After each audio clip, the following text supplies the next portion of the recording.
Do you wonder how foods are being digested in your stomach?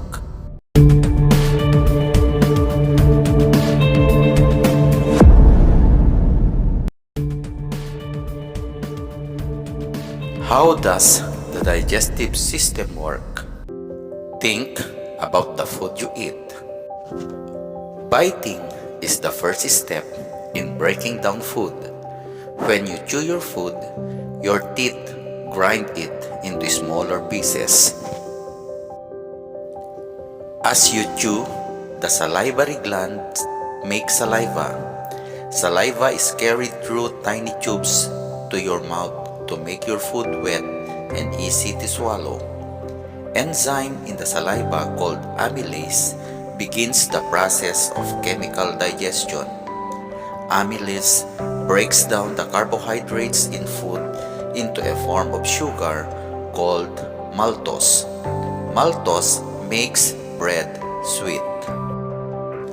After chewing, your tongue moves chewed food to the back of your mouth. As you swallow the food, the epiglottis covers the trachea, allowing the food to enter to the esophagus. If the opening of the trachea is not closed, food can enter the trachea and can cause a person to choke.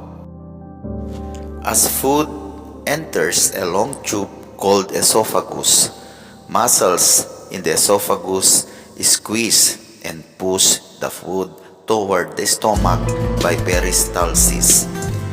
When food reaches the end of the esophagus, it goes past cardiac sphincter muscles. The cardiac sphincter opens and closes to allow the food from the esophagus to the stomach.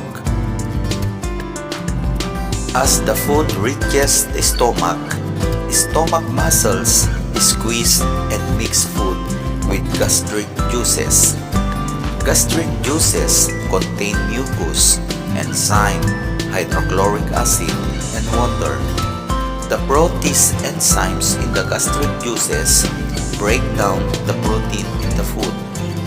The pancreas secretes pancreatic juice that digests carbohydrates, fats, and proteins. Lipase and pancreatic enzymes break down fat molecules. Chemical digestion by gastric juices is aided by mechanical digestion. The food churns for about 2 to 3 hours. Peristalsis mixes the food and digestive juices thoroughly and breaks down into a thick liquid called chyme. As chyme reaches the end of the stomach, it passes through a pyloric sphincter to the small intestine.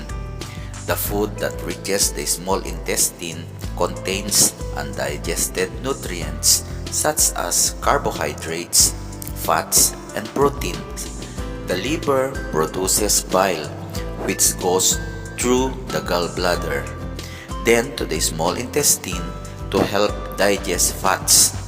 Food nutrients move through the thin lining of the small intestine and through the wall of the blood vessels into the blood. The blood carries nutrients to the different body parts. This completes the digestion process. Food stays in the small intestine for about 3 to 4 hours. Food fibers from plant cellulose cannot be absorbed. They help move food through the digestive tract. Chyme with undigested food move from the small intestine to the large intestine. The water in the chyme is removed and passes through the thin lining of the large intestine into the blood vessels. Solid undigested waste called feces remains after the water is absorbed. Peristalsis continues to move the feces towards the rectum, causing the walls of the rectum to stretch. This initiates a reflex that causes the sphincter muscles to relax, and feces is eliminated from the body through the anus by defecation. The different organs of the digestive system could have some ailments that may affect their functions. Eating too much or too little, emotional stress, and improper diet may also affect digestion. We can take care our digestive system by eating the right kind and right amount of food and by practicing good eating habits. That ends our lesson for today. I hope you learned a lot during our discussion. This is your teacher, Sir Teddy Pagatuan.